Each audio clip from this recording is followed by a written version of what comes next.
नमस्कार, आप देख रहे हैं यूथ मीडिया 24 न्यूज़ और मैं हूं आपका मित्र राजेश चौधरी। अलीगढ़ गोंडा मार्ग पिंजरी पैठ मैदान पर क्षेत्रीय किसान एवं किसान यूनियन के सदस्य तथा राष्ट्रीय लोकदल के सदस्य पिछले 7 माह से सतवीर सिंह सत्तो के नेतृत्व में धरना दे रहे हैं। इनकी मांग है कि जब तक 3 काले कानून भारत सरकार द्वारा निरस्त नहीं किए जाएंगे, हम लगातार धरना देते रहेंगे और भारतीय किसान यूनियन एवं समस्त किसान यूनियनों के हाथ मजबूत करते रहेंगे। जिंदाबाद किसान यूनियन, जिंदाबाद किसान यूनियन, जिंदाबाद। जय जवान जय किसान, जय जवान जय किसान, जय जवान जय किसान। किसान एकता जिंदाबाद, किसान एकता जिंदाबाद, किसान एकता जिंदाबाद, किसान एकता जिंदाबाद। राकेश टिकैत जिंदाबाद, राकेश टिकैत जिंदाबाद। महेंद्र सिंह टिकैत अमर रहे, महेंद्र सिंह टिकैत अमर रहे। चौधरी चरण सिंह अमर रहे, चौधरी चरण सिंह अमर रहे। चौधरी अजीत सिंह अमर रहे। जैन चौधरी जिंदाबाद, जैन चौधरी जिंदाबाद। किसान एकता जिंदाबाद। खेतों पर रहना चाहिए मजबूर होकर के। वो गाजीपुर बॉर्डर दिल्ली और सिंगू बॉर्डर, यहाँ तक कि हम यहाँ पिंजरी पे यहाँ पिंजरी चौराहे के पास में ये बाग में सतवीर सिंह के यहाँ धरने पर बैठे हुए।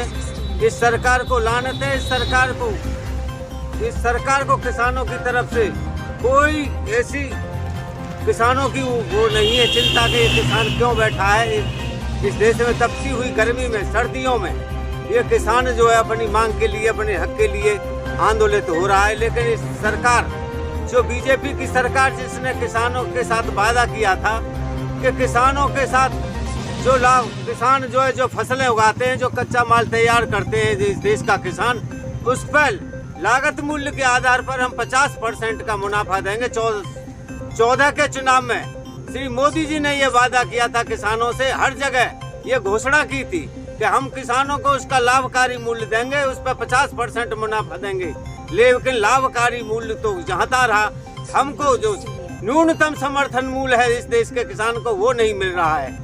कि सरकार कहती है कि हम किसानों को 2022 में, हम देश के किसानों को 2022 में हम आमदनी दूनी कर देंगे। मैं मोदी जी से पूछना चाहता हूँ कि उनके पास ऐसा कौन सा प्रोजेक्ट है कि जो इस देश के किसान को 2022 में आमदनी दूनी करना चाहते हैं। लेकिन मैं ये कह तो सकता हूँ दावे के साथ, अगर उनका डीजल के रेट रोजाना इसी तरह बढ़ाते रहे जो 90 के आसपास है, आज बिजली का बिल 2000 रुपए महीने के करीबन है। अगर यही ऐसे रेशियो से बढ़ाते रहे तो आमदनी दूनी तो बहुत दूर है। आमदनी इस देश के किसान की दूनी बहुत दूर है, वो कंगाल हो जाएगा 2022 तक, ये मेरा दावा है। लेकिन मोदी जी, शर्म करो, इस देश के किसान की तरफ देखो। तुमने कहा था कि किसानों का माल हम खरीदेंगे, आपने कहा था हम जो न्यूनतम समर्थन मूल्य हम उसको देंगे, लेकिन आपने वो न्यूनतम समर्थन मूल्य आज तक, जो अधिकतम नहीं है वो केवल न्यूनतम है, वो हमें नहीं दिया। बड़े शर्म की बात है कि आपने बाजरे की कीमत 2250 रुपए क्विंटल रखी, आपने 1950 रुपए क्विंटल मक्का की कीमत रखी, 7700 रुपए तुमने दलहन तिलहन की कीमत रखी। लेकिन आज बड़ा खेद है कि हम 1300 रुपए, 1000 और 1200 और 1300 रुपए क्विंटल तक अपना ये माल बेच रहे हैं, जिसकी कीमत 2200 से 2200, 2250 और 1900 तक है।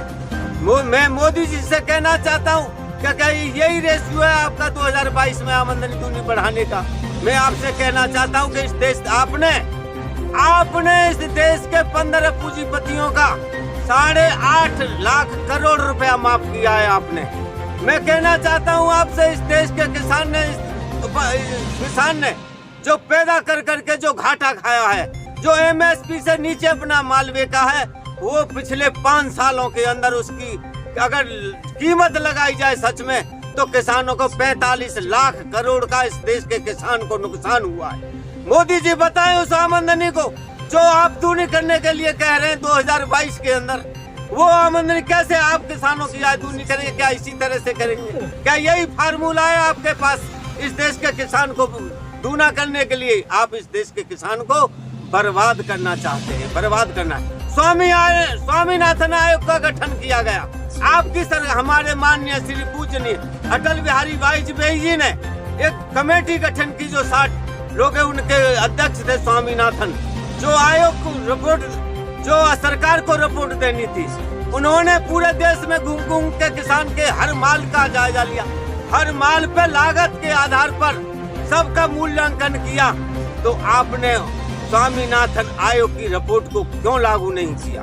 मैं पूछना चाहता हूं मोदी जी से कि जो स्वामीनाथन आयोग ने हमारे देश में जो किसान की लागत के आधार पर कोई फसल हो, हर फसल को, चाहे वो जूट बंगाल से लेकर के जूट से लेकर के धान पंजाब तक धान की कीमत हो, चाहे वो कश्मीर से लेकर के कन्याकुमारी तक जितनी भी फसलें हमारे देश में होती हैं, उन्होंने सभी का अध्ययन किया स्वामीनाथन आयोग जी ने।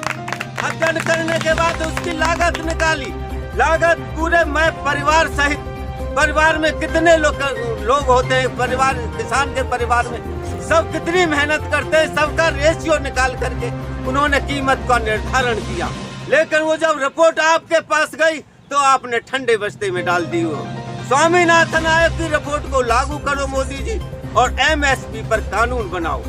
अगर आप हमको सच्चा हमें न्यूनतम मूल्य समर्थन मूल्य देना चाहते हो, तो किसान जब तक यहाँ धरने से नहीं हटेगा, जब तक आप उस पर कानूनी गारंटी नहीं बनाओगे, कानूनी जामा नहीं पहनाओगे। अगर कोई नीचे खरीदता है, हमारे 2250 से नीचे हमारे बाजरे को खरीदता है, तो ये कानून होना चाहिए आपराधिक दंड, वो गिरफ्तार होने चाहिए, उसे गिरफ्तार होने चाहिए। अगर ऐसा रहा तो कोई इस देश में किसान को समर्थन मूल्य से नीचे खरीदने की कोशिश नहीं करेगा, तब तो आमदनी दूनी हो सकती है। मोदी जी, किसान, मैंने आपसे कहा था कि इस देश का किसान, जो किसान है, चाहे 100 बीघे का सही, 50 बीघे का सही, 500 बीघे का सही, 200 बीघे का सही, वो किसान जिसके पास कोई और आमदनी नहीं है, वो न्यायहित ही गरीब है।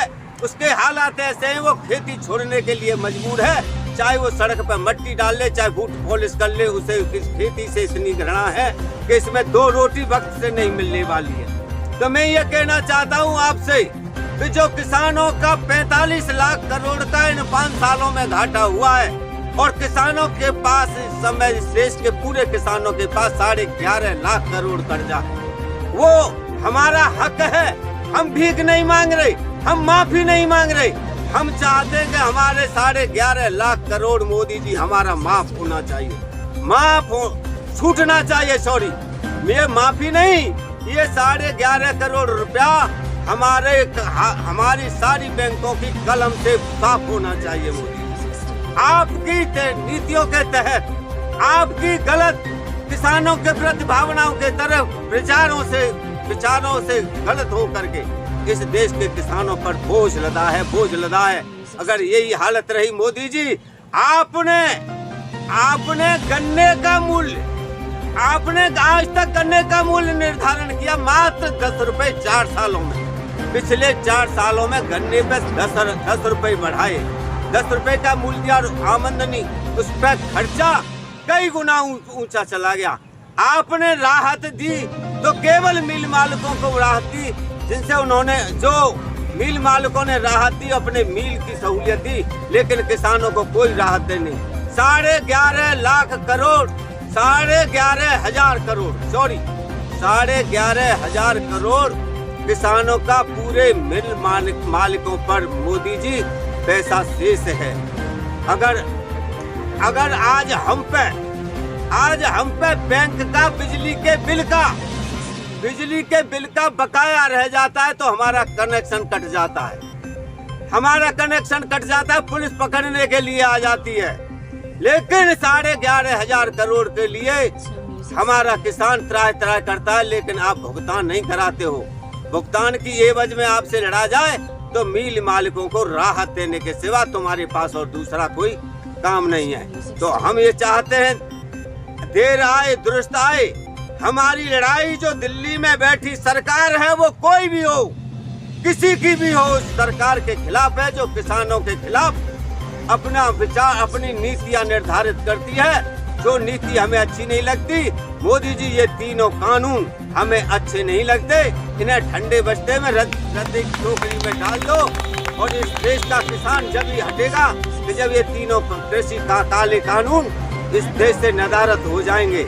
हम इससे पहले हटने वाले नहीं हैं। चाहे आपके कानूनों में सोना लिपटा हुआ हो, चाहे हीरे जवाहरात लटके हुए हो, हमें नहीं चाहिए ऐसे कानून, हमें नहीं चाहिए। हमें पता है कि भविष्य में क्या होने वाला है इन काले कानून से। आप अडानी और अंबानी के चंगुल में हो, किसानों से आपका कोई वास्ता नहीं है। अगर सचमुच तुम किसी इनके चंगुल में नहीं हो तो इन तीन काले कानून को निरस्त कर दो। मेरा यही सरकार से है कि ये सरकार की आंखें खुल जाए। ये सोती हुई बहरी गूंगी सरकार बोलना सीख जाए, सुनना सीख जाए और नींद से जागना सीख जाए। इन्हीं शब्दों के साथ मैं इनसे कहना चाहता हूँ, ये सरकार जाग जाए, वरना किसान इस देश का एक दिन उस पर ताकत नहीं है, ताकत दिखा देगा। और जिस दिन ताकत दिखाने की कोशिश ताकत दिखाएगा, मोदी जी आप कहीं नहीं पाओगे, आप बीजेपी कहीं नहीं पाओगे, बीजेपी कहीं नहीं पाओगे। नमस्कार, आप देख रहे हैं यूथ मीडिया 24 न्यूज़ और मैं हूं आपका मित्र राजेश चौधरी। आज मैं बैठा हूं गोंडा क्षेत्र में। इधर लोधा लगता है तो इधर गोंडा लगता है और यहाँ पिंजरी पैंट मैदान पिंजरी गांव के निकट पड़ता है और यहाँ पे किसानों का धरना लंबे समय से चल रहा है। जो आग बॉर्डर पे लगी हुई है उस आग की चिंगारी यहाँ पे दहकती हैं। मेरे साथ हैं बुजुर्ग किसान। मैं पहले इन्हों से इनकी उम्र जान लें। क्या उम्र है चाचा जी आपकी? मेरी 66वीं साल चल रही है, 65 साल पूरी हो गए। आप अपना नाम बताइए पूरा। मेरा नाम चौधरी जगराम सिंह कांकरान है। कांकरान साहब, ये बताइए जो पिंजरी पैंट में जो धरना चल रहा है आप लोग दे रहे हैं लगातार, ऐसी कड़कती धूप में ऐसी लपटें जो पड़ रही हैं धूप की और हवाएं जो लू चल रही हैं गर्म, आप इसमें भी बैठे रहते हैं पूरी दोपहरिया। आप मुझे बताइए कब से चल रहा है? ये 7 महीने हो गए पूरे। यहाँ 7 महीने हो गए। दिल्ली वाले को तो शायद ज़्यादा टाइम हो गया। दिल्ली वाले को ज़्यादा हो गए, 7.5 से ऊपर चले गए। वो 22 नवंबर को आए थे और उसके बाद में हमारे यहाँ जो है 12 दिसंबर से धरना चालू है। ये धरना आपका कब तक चलेगा? ये तो सरकार की मेहरबानी है, सरकार कब तक चलवाएगी। सरकार जो सरकार केंद्र में और यहाँ बैठी है ये उसी वो जाने वो कब तक चलवाएगी। लेकिन हम तो चाहते हैं कि ये धरना जब तक चलता रहेगा जब तक किसान जो है अपना हक नहीं पूरा ले लेगा। जिस दिन हक ले लेगा उस दिन किसान उठ जाएगा। ये तो दिल्ली सरकार जाने कब तक बैठाएगी, हम उठने वाले नहीं हैं यहाँ से, चाहे जीवन पूरा लगे जाए। अभी तो हमारी उम्र 65 साल हुई है, हम जो करें चाहे 100 साल तक की उम्र हो तो 100 साल तक बैठे रहेंगे। हम तो यहाँ से उठ के नहीं जाएंगे, ये चलता रहेगा धरना, कभी रुकेगा नहीं। ये बुजुर्ग किसान हैं, ये चतुर किसान हैं। मैं मीडिया का चौथा स्तंभ का सदस्य हूँ। मैं इनकी भाषा आपको स्पष्ट समझाई देता हूँ कि इनका कहना है कि अब ये लड़ाई आर पार की है। क्यों मैं गलत कह रहा हूँ? बिल्कुल सही है, ये लड़ाई आर पार की है पूरी। तो फिर सीधी सीधी क्यों नहीं बोलते हो? किसान अब इस ज़्यादा गुस्से में किसान तो ये चाहता है कि जो होना है वो आर पार होना है। हम अगली पीढ़ी के लिए कुछ छोड़ के नहीं जाएंगे। हम जो है पूरा हिसाब किताब इस सरकार से इसी धरने के माध्यम से अभी कर लेंगे। वैसे आगे कुछ नहीं होने वाला।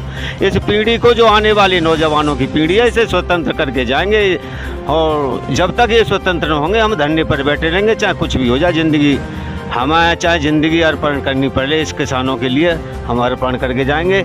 सरकार से चेतावनी देते हैं कि ये धरना नहीं हटेगा और ये धरना चलता रहेगा। देखते हैं किसमें जबर, यहाँ जबर और सबर की लड़ाई है। सबर जीतता है या जबर जीतता है ये आगे पता चलेगा। ये बताइए जो पिंजरी पैंट का जो धरना चल रहा है इसका नेतृत्व कौन कर रहा है? ये सतवीर सिंह सत्तो हैं यहाँ पिंजरी के ही, वो इसका नेतृत्व कर रहे हैं। हम आपको सतवीर सिंह सत्तो जी से मिलवाते हैं और पूछते हैं कि आखिर ये सब जो पिंजरी पैंट में धरना चल रहा है उसका नेतृत्व सतवीर सिंह सत्तो चौधरी जी कर रहे हैं। मैं इनसे जानता हूं कि इस धरने की, किसान आंदोलन के धरने की प्रेरणा कहां से मिलती है, कहां से इनको नई ऊर्जा आती है, बताइए। हमको इस किसान आंदोलन के धरने की ऊर्जा वहाँ से मिली है जब केंद्र सरकार ने किसानों के खिलाफ 3 कृषि कानून लागू किए और जब वहाँ हमारे वरिष्ठ नेताओं ने, किसान यूनियन और अन्य दलों ने बॉर्डरों पर घेराव किया, उसको देखकर हमें ये आई कि हमारे जब बुज़ुर्ग वहाँ धरना दे रहे हैं तो हमारा भी फ़र्ज़ बनता है कि अपने युवाओं के साथ और अपने बुज़ुर्गों का हम साथ दें। और हमारा ये धरना जब तक जारी रहेगा जब तक सरकार हमारे तीनों किसान काले कानून जो लागू किए हैं इनको वापस नहीं ले लेगी। तो आपकी सीधी सीधी लड़ाई ये है आर पार की कि पहले कृषि कानून वापस हो जब धरना समाप्त होगा, आपका ये कहना है? जी जी जी, हमारा सीधा मतलब है कि जब तक कृषि कानून वापस नहीं होंगे और किसानों की मांगें नहीं मानी जाएंगी जब तक हम धरने पर बैठे रहेंगे। हम नौजवान हैं, हमारी भी ज़िंदगी पूरी अपने बुज़ुर्गों के साथ हम लगा देंगे। हमारे क्षेत्र के पूरे टोटल बुज़ुर्ग हमारे साथ हैं, तो हमारा फ़र्ज़ बनता है कि हम युवा बुज़ुर्गों का साथ देंगे कंधे से कंधा मिलाकर, तो कभी पीछे नहीं हटेंगे अपनी मांगों को मनवाने से। एक बात बताइए, इससे तो सीधा सीधा किसानगत को भी लॉस हो रहा है, आप खेत में भी काम नहीं कर पाते, यहाँ बैठे रहते हैं। हाँ, ये तो लॉस है, सरकार करा रही है लॉस। सरकार अगर हमारी मांगों को आज ही मान जाए तो आज ही हम धरना खत्म कर देंगे, लेकिन सरकार पूरी तरह से किसान को बर्बाद करने पड़ी हुई है। उसका तो सरकार का उद्देश्य ही है खाली किसान को बर्बाद करना, इसीलिए धरने पर बैठा रखे हैं। हमारी बातों को किसान नहीं मानती, किसान की बातों को सुनती नहीं। वहाँ जो बॉर्डरों पर किसान धरना दे रहे हैं वहाँ करीब 400 किसान शहीद हो गए। वहाँ सरकार के पास टाइम नहीं 2 मिनट के लिए जाने के लिए। अगर कहीं अडानी अंबानी के पोते पोती हो जाते हैं तो उनको खिलाने के लिए प्रधानमंत्री चले जाते हैं, लेकिन किसान जहाँ अपनी प्राणों की आहुति दे रहे हैं वहाँ जाने के लिए 2 मिनट का टाइम नहीं है। तो हमारा उद्देश्य है, हम तो बर्बाद करने के लिए सरकार ने कानून बना दिया और बर्बाद करने के कानून बना दिया, इसके लिए अगर धरना नहीं देते हैं तो वैसे ही बर्बाद हैं। इससे तो मरने के लिए धरने बैठे हैं। जब तक सरकार हमारी इन काले कानूनों को वापस नहीं करेगी धरना हम देते रहेंगे, चाहे हमें प्राणों की नौछावर देनी पड़ जाए। यहाँ पर प्राणों की नौछावर देने की बात आ गई है, लेकिन देश में जगह जगह किसानों में आग लगी हुई है। ये आग घर घर किसानों में पहुंच गई है। सरकार सुध नहीं ले रही है, 7.5 महीने से धरना चल रहा है। आप क्या संदेश देना चाहेंगे क्षेत्रों के किसानों को, बताइए। क्षेत्रों के किसानों को मैं क्या संदेश दूंगा, क्षेत्र के किसानों का ही संदेश है। पूरा क्षेत्र का किसान यहाँ इकट्ठा होता है, सब बुजुर्ग इकट्ठे होते हैं। मेरा तो केवल ये है कि बुजुर्ग जब आंदोलन रहते हैं तो बुजुर्गों के साथ, जब तक बुजुर्ग आंदोलन रत रहेंगे तब तक हम उनका साथ देंगे, चाहे कुछ भी हो जाए। आप बताइए, आपका क्या नाम है? मेरा नाम विनोद करण है। आप कहाँ से आए हैं इस धरने में? मैं अलीगढ़ से आता हूँ रोज़ धरने पर। आप अलीगढ़ से चल के यहाँ धरने पर आते हैं, आपको धरने पर आने की प्रेरणा कहाँ से मिलती है और आपका उद्देश्य क्या है, क्या लाभ हो रहा है आपको आने से, बताइए।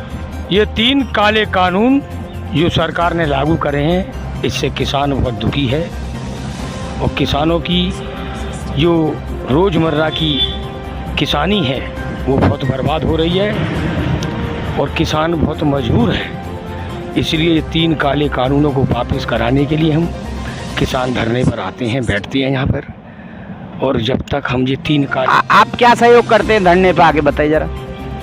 हम तो किसानों के धरने में शामिल होते हैं, यही हमारा सहयोग है।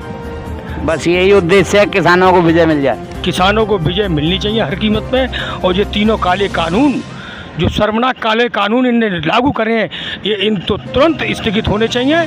प्रधानमंत्री को 3 काले कानून वापस लेने चाहिए। जब तक सरकार 3 काले कानून वापस नहीं लेगी ये किसान धरना खत्म नहीं होगा। हमारे चैनल को लाइक करें, शेयर करें, सब्सक्राइब करें, जिससे आपको सभी लेटेस्ट न्यूज़ें मिल सकें।